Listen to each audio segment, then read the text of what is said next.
Dans PropoExpert Web, il se peut que lorsque vous allez sortir votre rapport de balance de vérification, que vous allez pouvoir trouver dans le menu gauche rapport, section finance ici, balance de vérification, que la somme des débits et des crédits n'est pas égale.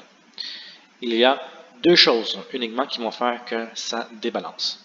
La première, c'est que vous avez inscrit par exemple que dans la compagnie, sa première date de période financière, c'était par exemple, dans un exemple comme celui-ci, le 1er janvier 2019, mais il se pourrait que vous avez comptabilisé par exemple des revenus et des dépenses en 2018 et donc ceux-ci ne seront pas considérés dans les bénéfices non répartis.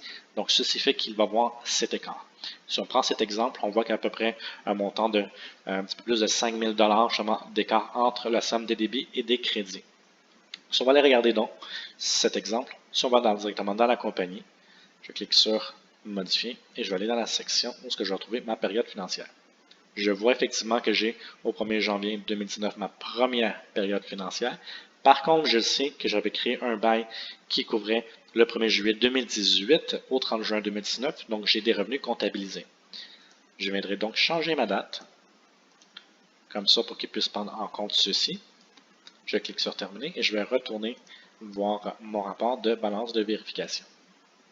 Donc là, automatiquement, là, je vois, j'ai mon bénéfice non réparti, 4510. Donc là, on voit que les chiffres se sont rapprochés, mais il y a encore toujours un écart.